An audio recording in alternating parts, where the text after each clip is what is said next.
For the 2009 field school, the first thing we did was we shovel tested up there on the bluff where the next new dorm is projected to go.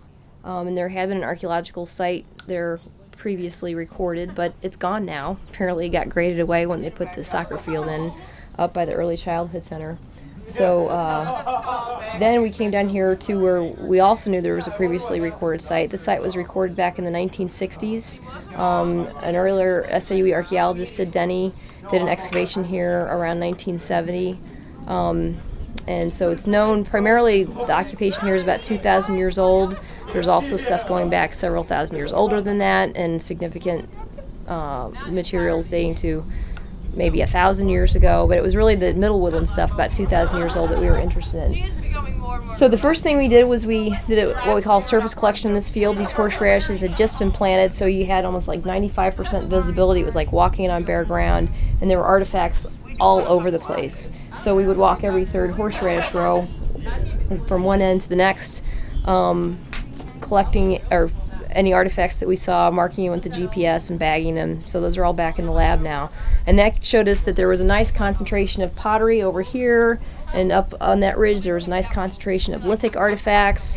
So that's why we decided to start digging here. Unfortunately, the hole over there next to the pottery concentration doesn't actually have anything in it. They're very sad. But this hole does have some intact prehistoric features in it. We have a big pit here and a slightly smaller pit there. So these pits are from where, like, Indians dug holes in the ground. This bigger one, for example, is probably a storage pit. So 1,000 years ago, they might have been storing corn in there. I don't know the age of these pits yet because we haven't started to dig them yet. We've photographed them, we've mapped them. We're about to start excavating them. There's a piece of pottery here, which will help me figure out how old it is once I pop it out of the ground. The pottery that came out of that pit, there were two big pieces on top that look like they might be Mississippian period, 1,000 years old. Not the 2,000-year-old stuff that I wanted, but that's okay. We'll take what we can get because the students like to dig features like these pits. So anyway, what Indians would do is they'd dig a big hole in the ground, they'd store their corn there, or 2,000 years ago they would have been storing native seeds. Corn comes from Mexico. And then when the pit's no longer good for storage, then they start to throw their trash in it, and it fills in with organic soils, which is why it shows up dark against this yellower subsoil. Right now it's kind of dirty because people have been walking on it while they map it.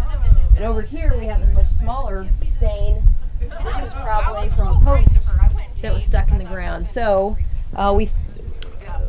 we could be inside of a large house, we could be just outside of a structure. We thought we had more posts over in that unit over there, but they may not be posts. We'll find out when we dig them. So after we've mapped them, now the next thing we're going to do, we've drawn a line through the middle of each one. We'll excavate out half of it, and we'll draw the profile, and then we'll excavate out the other half. When we draw that profile, we'll see what the pit looked like in 3 dimensions. Over here, we're digging this square down deeper into the subsoil just to get an idea of the stratigraphy.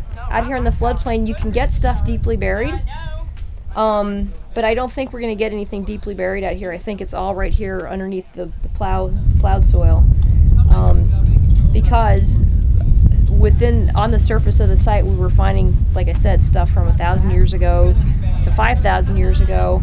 So I think everything that was here has already been churned up by the plow, and it's all mixed up.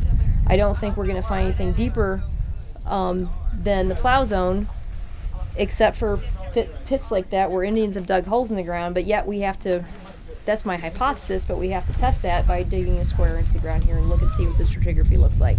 So next week I'm not a soil expert myself, so to confirm my suspicions that we're out of the possible cultural deposits, we're digging a number of squares down deeper into the subsoil to see what the stratigraphy looks like. And next week we'll have Greg Vogel come out, who has just been hired tenure track in our department, and he is a geomorphologist, soil expert.